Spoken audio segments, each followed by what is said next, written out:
Alright, hello and welcome everybody that's watching us live on the Instagram M.E.Ch.A page. For all that can't join the live, we are going to be posting it very soon on YouTube, Spotify, so you're going to be able to check it out in all those pages.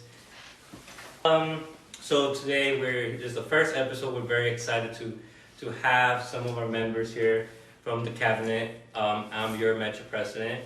Would you like to introduce yourself? Hi, I'm one of two social media people. Hi, my name is Jamie, and I'm the secretary. Fantastic. So, thank you very much, guys, for being here, for taking the time from your homework, from everything, from your classes to get here and share a little bit of like why you guys are in M.E.Ch.A, your history with your identity, how has that formed you to the point where you've been. Why do you think it's important to be here in M.E.Ch.A? So we don't have to answer them all up right now, but we would tackle them one by one in a minute. Like I mentioned, I am one of the executive members here in the cabinet. I joined M.E.Ch.A because I'm really proud of my Mexican heritage and my Latino heritage, especially my Chicano heritage. You know, I moved around from Mexico and the U.S. quite a lot. Most of my childhood I grew up out in Mexico, and I saw things that many of us, or many Mexican Americans don't get to experience, and you know, there is a very distraught distance on like the history, the perceptions that we have about the countries, about each other's, about how we connect with each other's. And that's one of the reasons I wanted to join M.E.Ch.A, and I decided to take these roles in here because of the distraught and that lack of education and bridging the gaps between our roots and our future. So that's what I wanted to do with here. I don't know about you or How we joined M.E.Ch.A? yeah, like how you joined M.E.Ch.A. Well, I joined M.E.Ch.A mostly for community.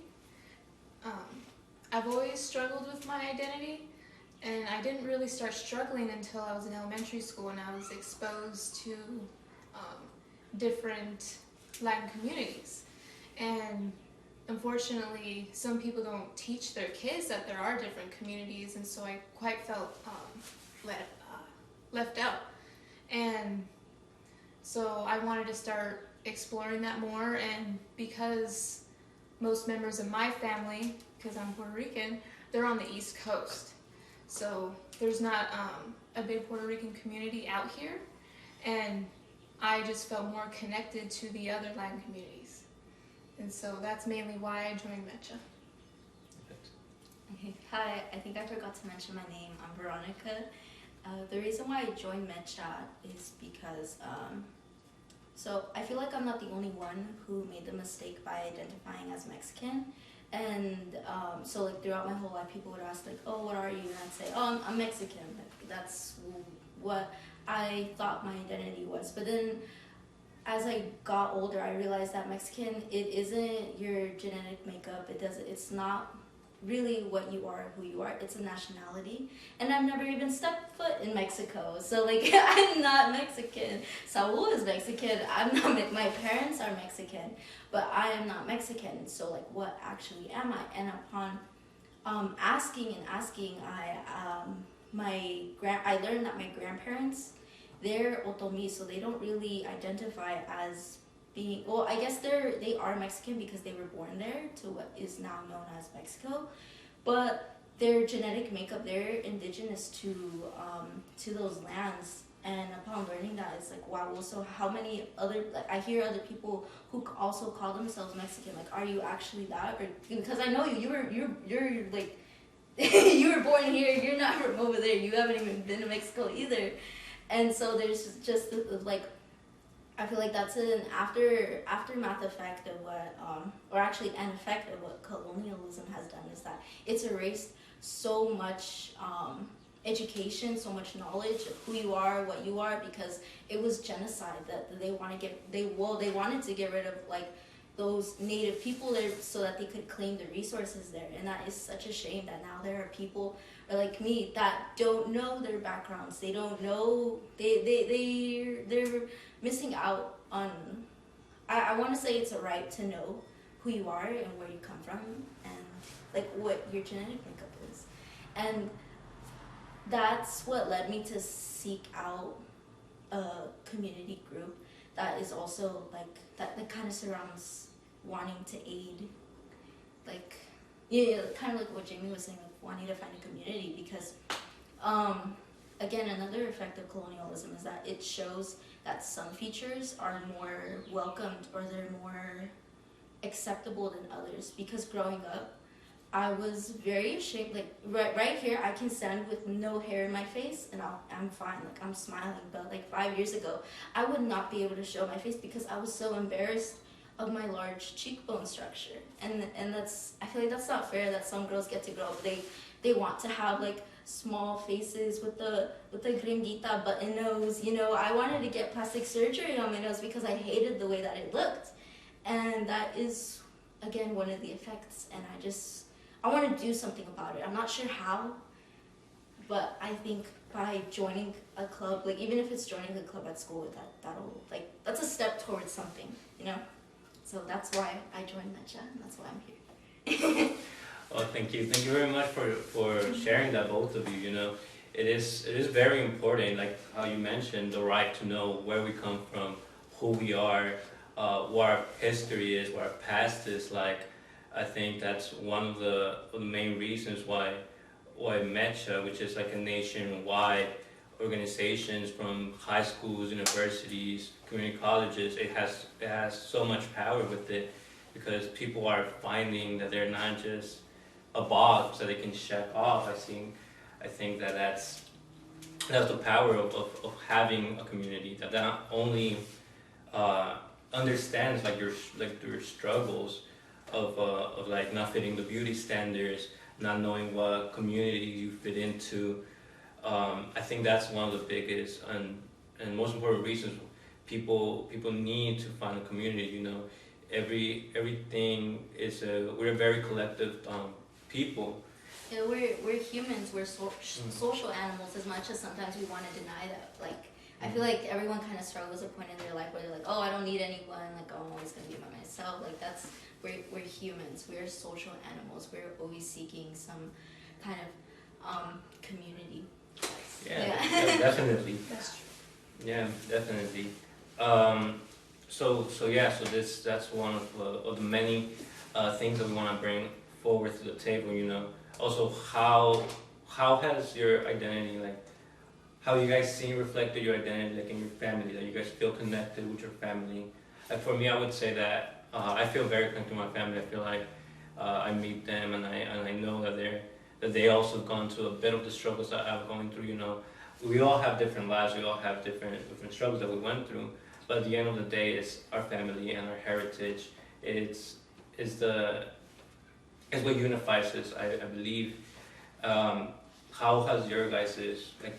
Have you guys been able to have conversations with your family regarding your race, how you feel about not belonging in like the mass American culture per se? For me, my parents always told me that you know, I'm Mexican and that you're Chicano, you live here, and you know that was very much a simple way of phrasing it, but it is the way I grew up. You know, I grew up identifying as a Chicano because for most of my developing years I spent it here in the U.S., so I missed a lot of like the common experiences that a lot of Mexican teens have, a lot of people who grew up in Mexico have. For example, my sister and my brother, they did their high schools out there, and they have very different views on how school should go, on how communications are and stuff like that. And I feel like much of that is because we're in a different environment. But either way, they both identify Chicano and Mexican. I don't know about you guys. How has your identity reflected upon your family? Well, for me, I am. My mother is white, right?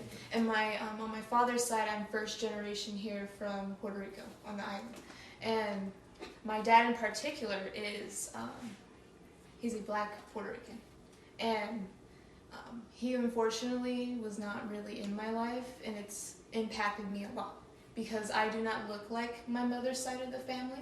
I have dark curly hair and dark eyes, and I'm short, and they are very tall, blonde, blue, green-eyed, and certainly the culture, you know, very different.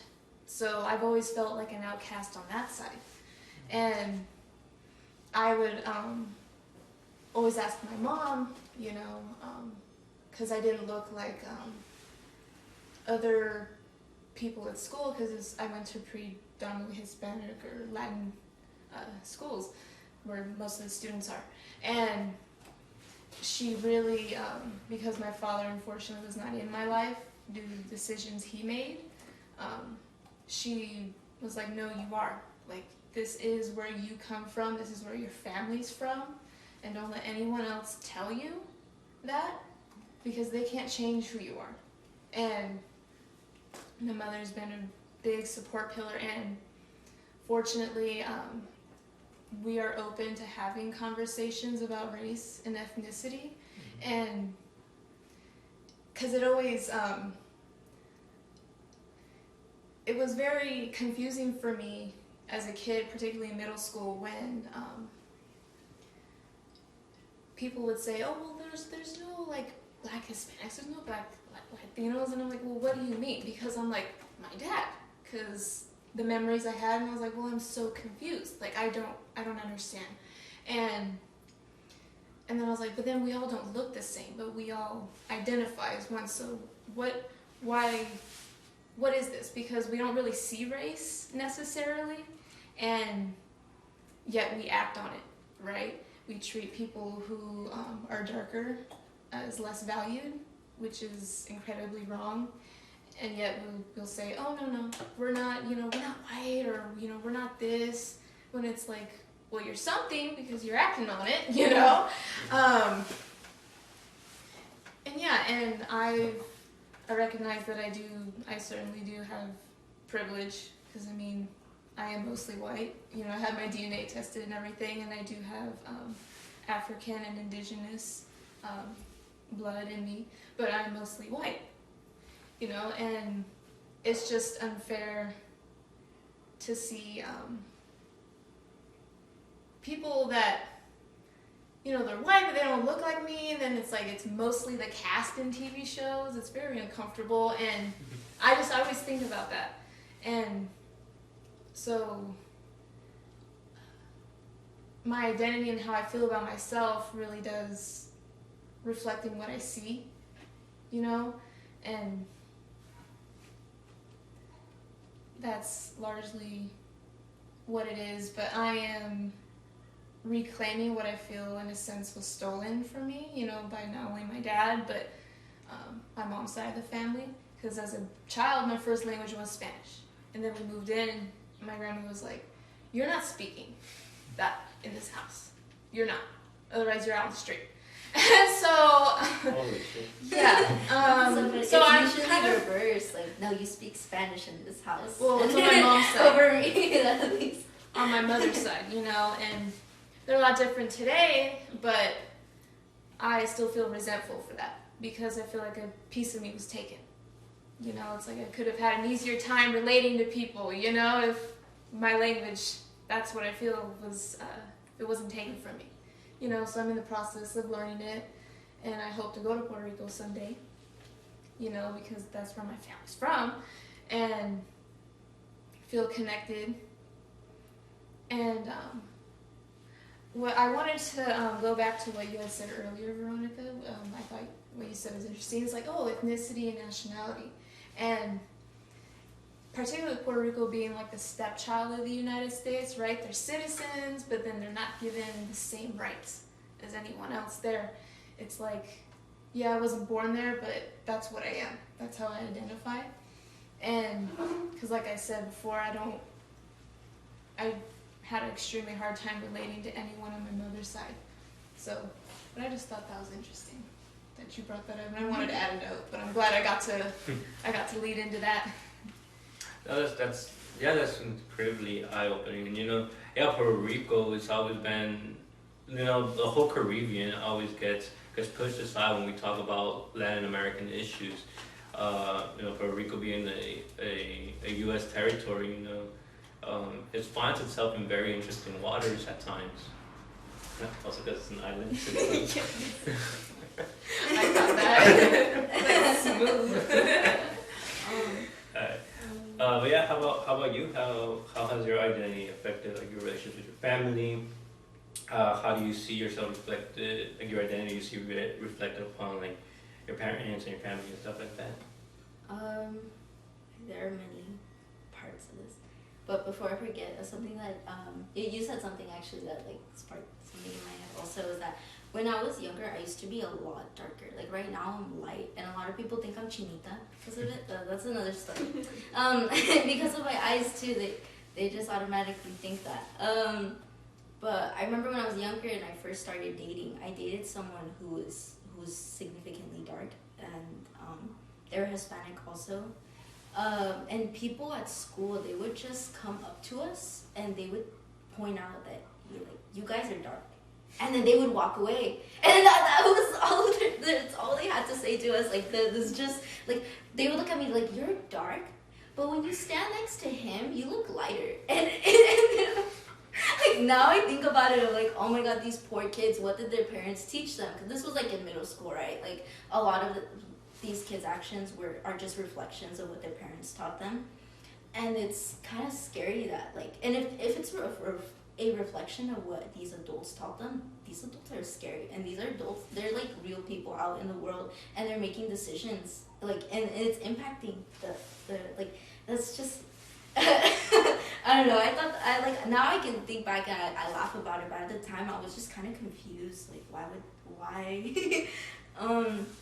But and also with my family members, they would make fun of like I remember my older sister would make fun of my other sister for dating someone who was dark also. So there was kind of like this like racist push against darker like people. Like when we were dating, like if we dated someone who was darker than us, it was kind of like they would be made fun of, you know. Yeah, and it was just you know. And I definitely felt like growing up, like if I dated someone, I knew that if I chose someone who was darker, I would get like, am I allowed to cuss? I would get shit for it, you know. Yeah. And yeah, so that's like one part of my identity and being with it, and then another part is that I grew up in a colonial religion.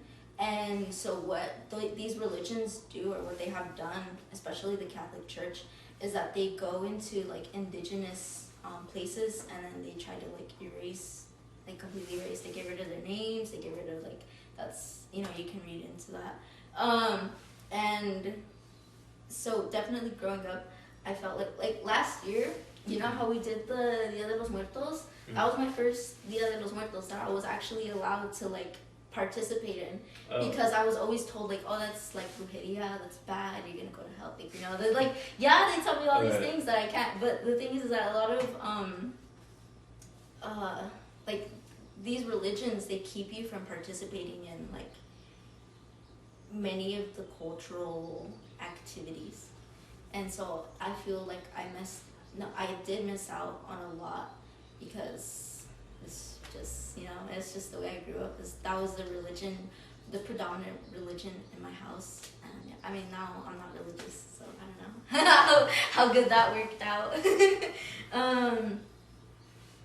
And yeah, I'm sorry, I'm getting sidetracked. What was the question? No, it's okay. Like, how does it like reflect our identity? Yeah, like do you see your identity reflected upon like your family? Like you feel like there's a connection between you and your family? No, because for some reason they decided that people aren't allowed to travel across the world, you know, because of their citizenship status. I am not strongly connected to my dad or my mom's side, because they're like all in Mexico. I have maybe like a couple of tias here, but even then we're not that close, you know. And I like my mom tells me like, oh yeah, you have a bunch of cousins and like this and that, and where are these people? I don't know these people. So I feel like I grew up kind of alone, you know. And I asked my mom about like about the Otomi heritage, and she tells me like, oh well, I can't like really, like you'd have to ask like your grandma, you know, you'd have to go to Mexico and like ask your grandma, because we weren't really taught that that was something to be proud of, you know, like that wasn't something to be empowered by. Like, and she told me that like your grandma knows how to speak Otomi, but we were never taught it. Like we were kind of basically taught to be embarrassed about it. So that's like how it's been. And even my sisters, like I would hear like people ask them like, what are you, and they would just say, oh, my parents are Mexican, but they would never take something for themselves, you know, like it wasn't anything that they owned.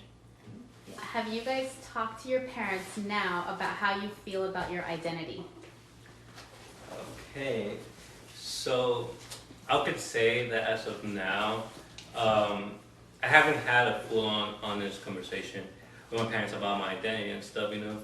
I do feel like my parent and I, and especially from my dad's side, they've been really proud of their indigenous heritage.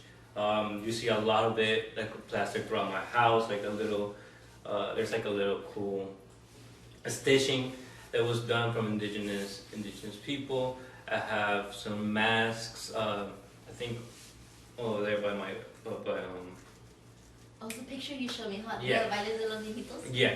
So that's a lot of indigenous things, and I feel like that has always made me proud and made us proud of yes, we're Mexican, but we're also from Michoacan, and specifically from Michoacan, we're from the M.E.Ch.A region, where they dance the dances of viejitos, especially the town with my dad. They have a very good ritual of celebrating the moon and the sun.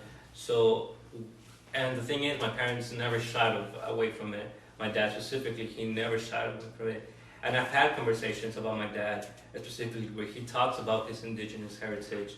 And, you know, he says that in middle school and in high school and elementary, they named him El Indio, so the Indian. And that's many people knew him because of that and stuff.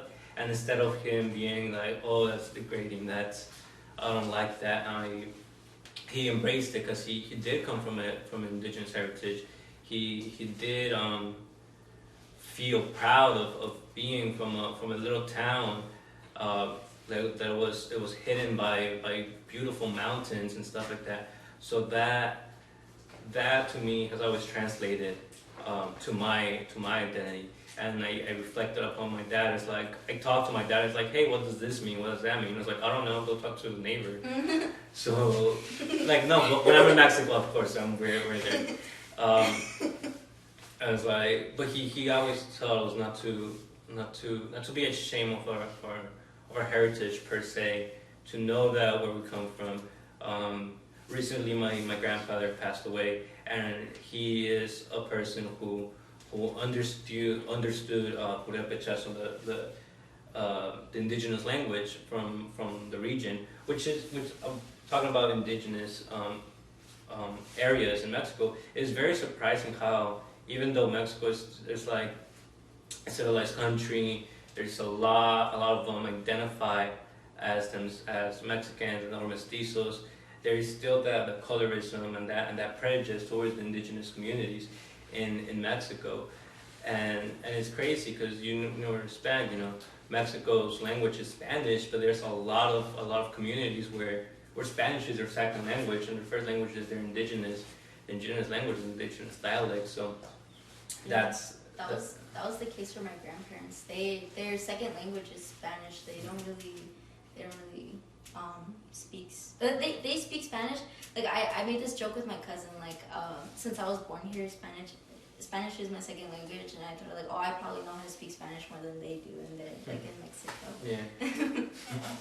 No, yeah. So for me, that was how my identity and how I talked to my parents about my heritage, my indigenous. You know, always coming from a place of wanting to understand more, and them always coming in, which is very, very, which I would say is very, very much a privilege to have parents that encourage that identity, that make us feel proud to be that. They even make fun of my brother because he's a lot lighter than us, so it's like weird.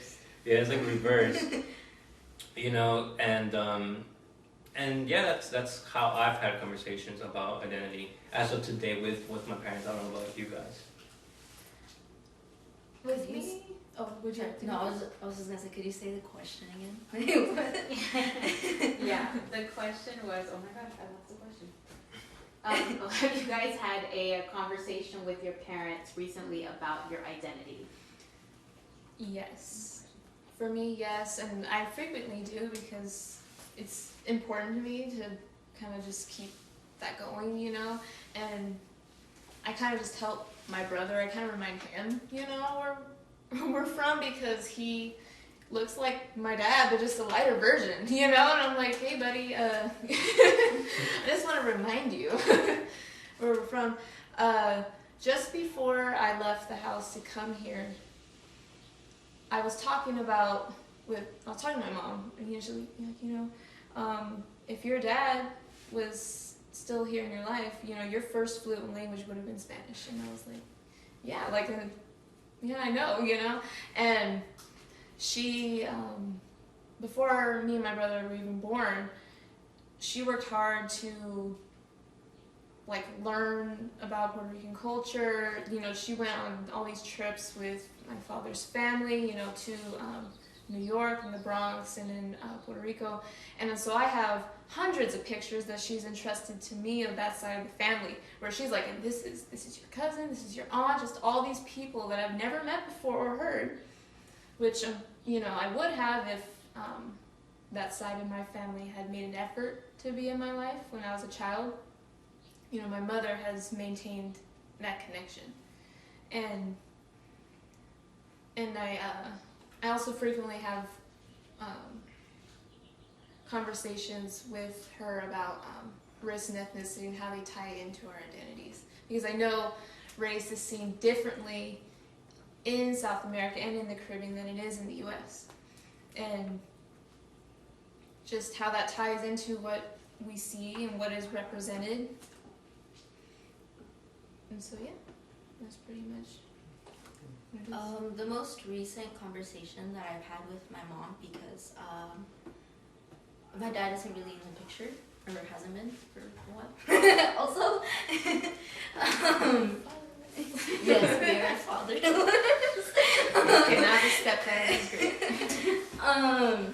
I wouldn't say it's not really about the ethnicity. It's more about being a woman raised in the culture. And one of the recent conversations that really stuck with me is about being a first-generation college student.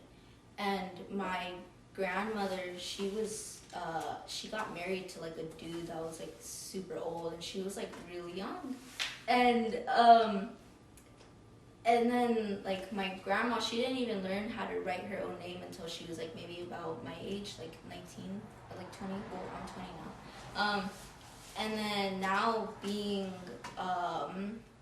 the child of immigrants, I'm in college now. I don't have any children.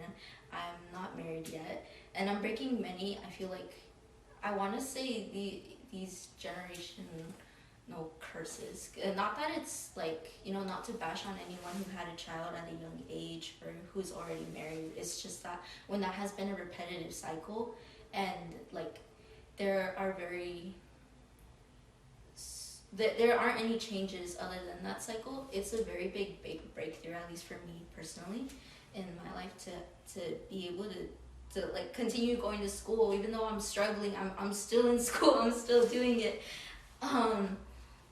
And so that, like, part of my identity being a woman in that culture, I recently had that conversation with my mom, and like I was kind of crying also, because it was just such an emotional thing to recognize for me personally, and yeah. Well, thank you. Thank you for that question, whoever it was. I don't know if there's any more, Cynthia? Not this very second. Oh, okay. Okay. If you have any more questions, we'd love to answer them. Yeah, so just put them out there. We'll get to them. What were we talking about before? I don't know. Okay, so that was talks about our identity with our parents. Okay. And then before that, I think it's just do we like Oh, see our identity in our family, like, Yeah, do we yeah. connect with them on that level? Okay. Yeah. So similar to that question, I know for you, Jamie, you saw it. You didn't see your Puerto Rican identity reflected in like, in here in California specifically, but you saw it reflected upon other cultures. How did that affect you, or how did that come to shape how you view like the whole like diverse range that Latin America is and has to offer? I think it's crazy that there's so many dialects of Spanish. Like, it's awesome. And and learning more about that, like more diversity, is like more competition. Like, you know, you hear like, oh, you know, but this is how we say that word, you know?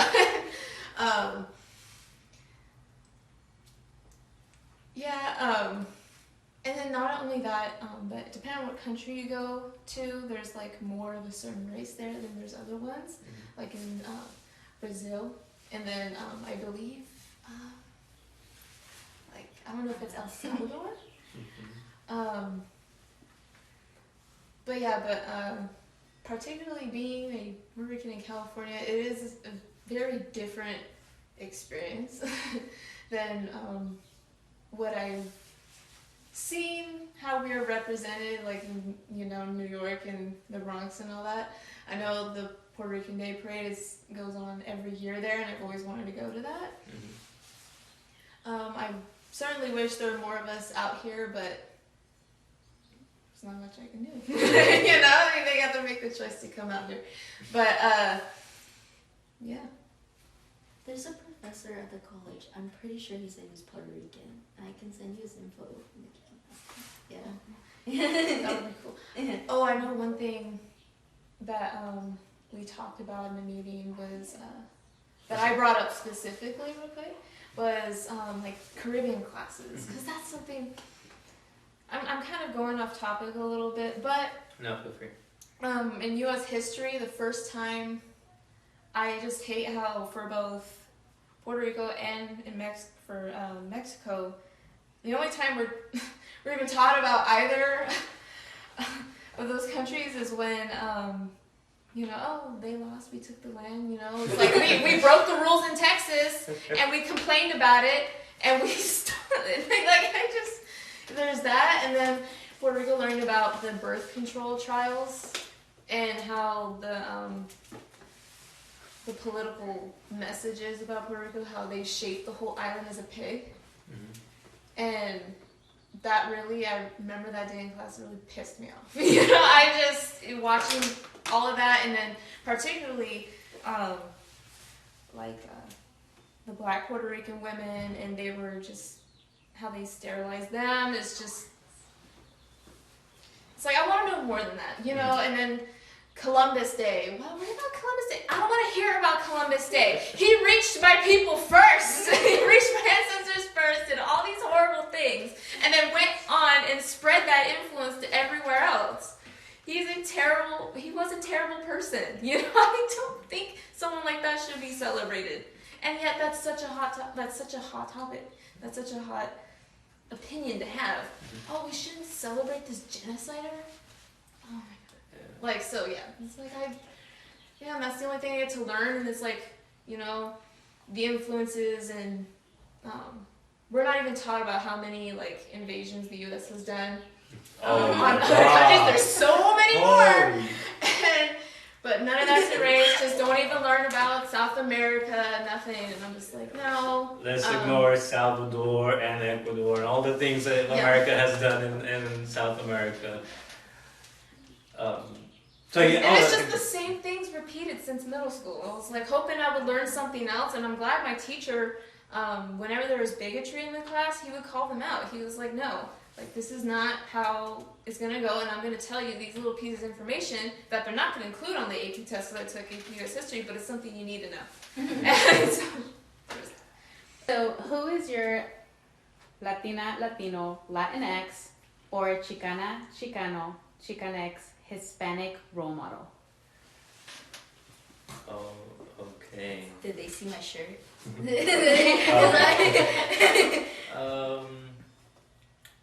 That's a difficult one. I think I'm gonna come back to me. Then I want to finish Well, one right off the top of my head. I don't know if can you see my shirt? It's Chicano Batman. So he's well, they're I don't know if you guys are familiar with Yeah. Okay, so they're a band, and one of the songs that is written by them is called Itotiani, and it is such a lovely song. It's like a love song about a girl who, or at least a feminine figure, who was raised in Tenochtitlan, like around there, and for those who don't know, that's like a city in Mexico. Well, before it was colonized. It's currently Mexico City. Yeah. And it's just a beautiful love song. And this was a time, I'm talking about it as if it was that long ago. It wasn't that long ago, but this was a pretty recent time where I was coming to terms with the way I look, because I hated the way I looked for such a long time, because I wasn't the like white female beauty standard, you know? And I didn't have petite shoulders, I didn't have like the skinny waist or like the small nose, you know, I didn't look like that, and I hated myself for it. And then upon realizing, like, no, this is why does someone else get to tell me why I don't look beautiful, or why does someone else get to tell me why I'm ugly, just because I don't look like this race or this genetic makeup. And that song written by them really helped me, because it was so nice to hear a song that was written about like someone like me. You know, it was, this representation mattered. It matters, and it matters to not only me personally, but to other people, because I know I'm not the only one who looks a little bit different than the mainstream vision of what beauty is. And so for that, Chicano Batman, this band was like, they have other songs, kind of like Freedom is Free. That's another song that I can think of right now. And then there is another song that talks about police brutality against,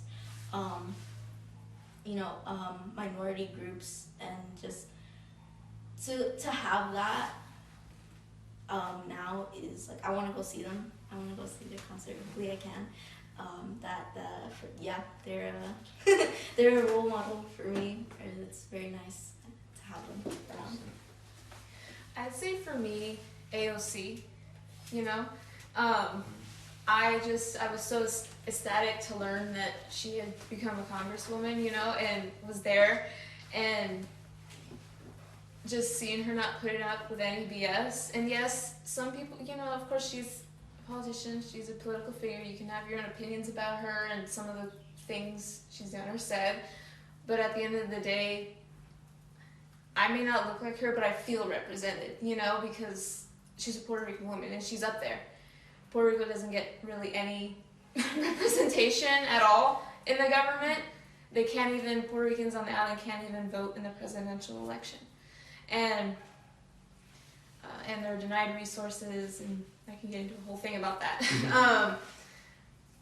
But yeah, I see her up there, and she's so smart, and I'm just encouraged by her to continue to pursue education and not take BS from anyone. So she's pretty much my role model right now. Wow, that's very, very good.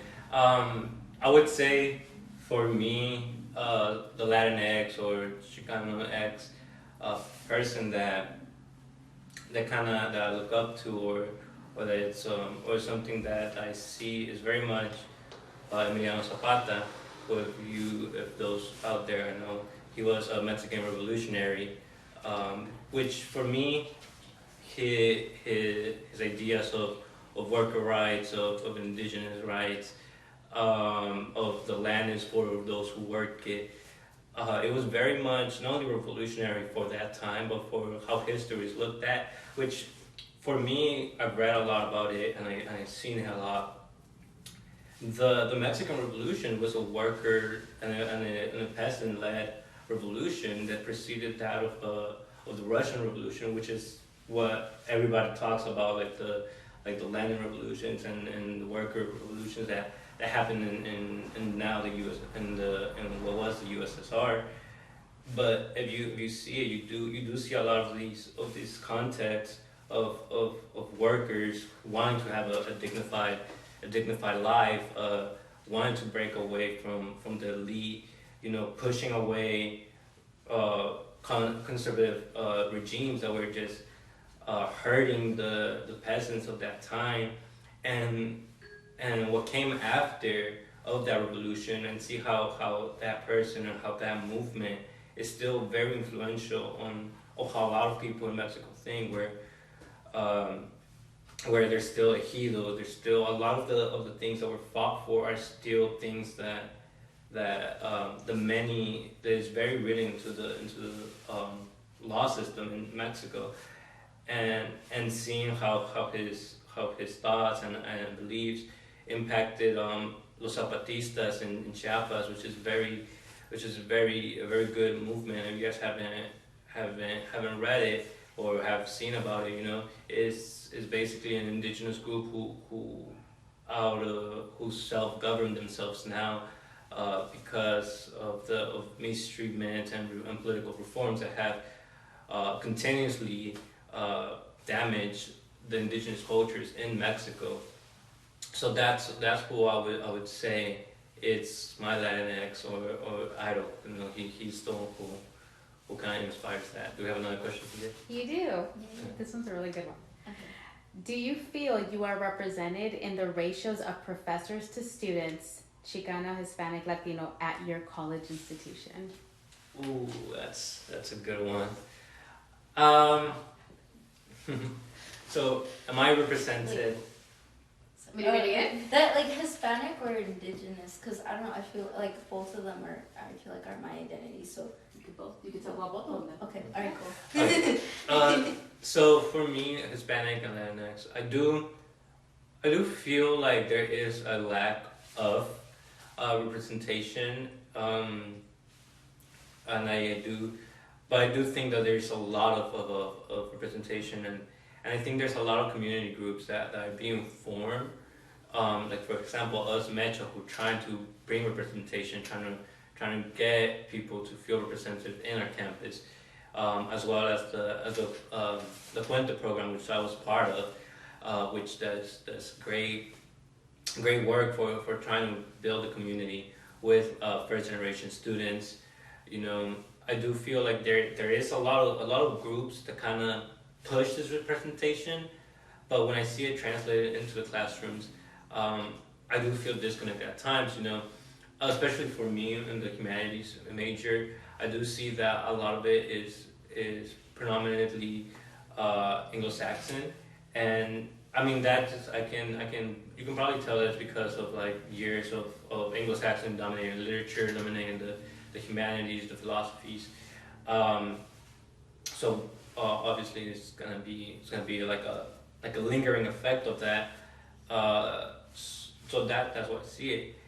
I can't really speak to another departments, but I would say that when I do have an instructor that is familiar to my struggle, is familiar to what I deal with, it's very comforting, and I feel a lot more open to talk about issues and stuff in the class. But don't get me wrong, there's amazing professors out there who are not part of our group or part of this culture, and they still do great things to try to make you feel included, to try to make you things that. So I do feel like there's good professors, there's great professors, but for at least for my department of humanities, I do see that there is a bit of lacking in the representation that we see. So that was at least for my part. I don't know about you guys. It had me thinking for a moment because I was like, I was trying to remember through my head, like what teachers have I had so far, And kids have pretty much only had 2 Hispanic teachers. The rest have been white, and mostly white men. And I just realized that, and like this semester alone, it's 3 white men, and then 1 Hispanic woman. And she's a great teacher. She's my pre-calculus teacher. And yeah, and I just kind of sat here and I was like, damn, like they're not representing me at all. You know, I'm just kind of like, oh, I don't really relate to being a white dude. But yeah, and it's like, yeah, we see students, so I feel like represented amongst students, but then like the faculty, that's a different case, because it's like, when I'm sitting in class, I'm like, what are their opinions on things? Like, I do sit there and I'm like, how do they view things? Because sometimes that comes across while they're teaching. Yeah. Is their own biases, and sometimes it's just uncomfortable. It's just uncomfortable, and I think that's important, is representation from among us to understand the experiences, and then also it's like to see those biases go away. Like, why should they be there if they're, like, why should they be a teacher if they're doing that? You know, it's like I can't really learn if I'm in an environment where I don't feel welcome.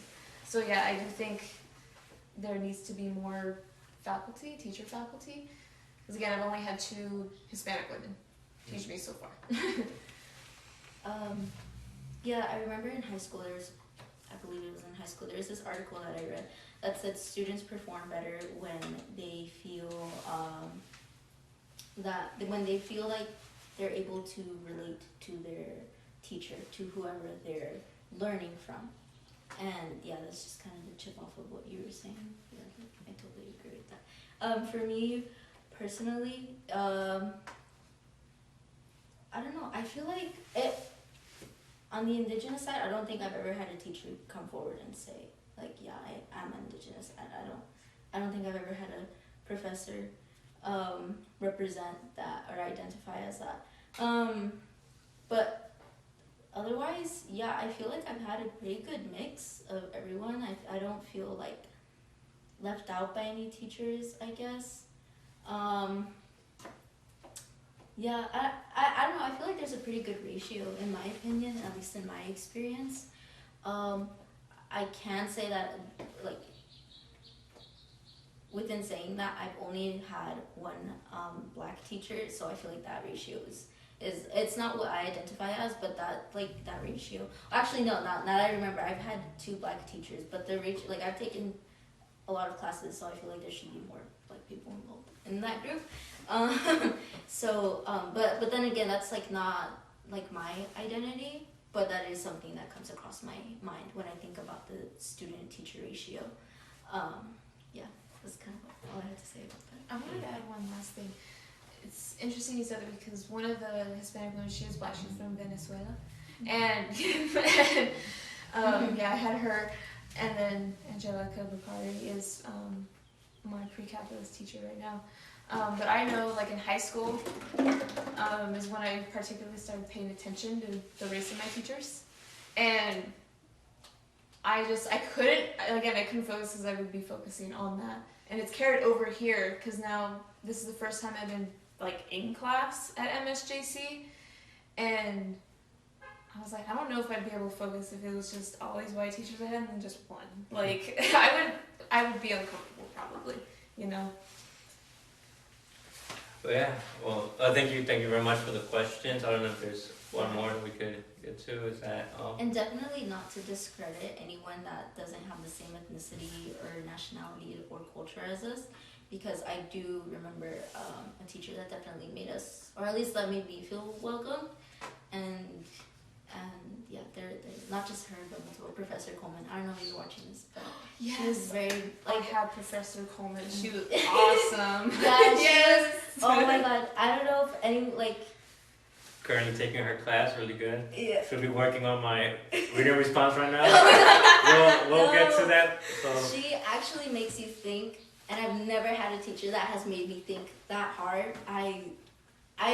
Yeah, that's a whole other conversation. Yeah. Her class in particular, like, that didn't really affect me, like her background, because she actually included pieces from other like people, different backgrounds, and would talk about it. And she's like, yeah, like how do we see that experience like reflected in here? And that's something I really appreciated. She was open about it too, like about her own experiences with particularly I think Mexican culture. Yeah, and so that too. Great teacher. Yes. Shout out to Coleman. Yeah. Yeah, so definitely that's a very good question, especially which is something that we want to bring over for anyone who wants to bring their M.E.Ch.A. You know, we meet in Zoom Wednesdays at 3:30 p.m. Yeah, so come check us out. You know, we want to have more people, you know, participate in this podcast. You know, get more voices to come out here, share their experiences, share what they have, and especially some of our lovely staff who also like support M.E.Ch.A. and Fruit, and we have some actually here to come forward. We'll do the next one. Of course, yeah. So that concludes this podcast. We're really I was like, sorry. yeah. Sorry about that. If you guys want to rewatch it, see it. It will be out in YouTube, Apple Podcasts, and Spotify very soon. So feel free to go into those sites and check it out. I'm gonna see, and we are gonna post it in our MSJC Metro page. You know, and keep tuned. We plan on having a lot of great things coming up soon. You know, we are having a speaker talk to us about Latin American history and Yes, our speaker. yeah. We're so thankful that he could come all the way out from Texas. Andrew, right? Mm-hmm. Yes, and Professor Andrew Yala, Yeah. he's gonna be out here sharing some knowledge with us. So we really appreciate it. So thank you very much.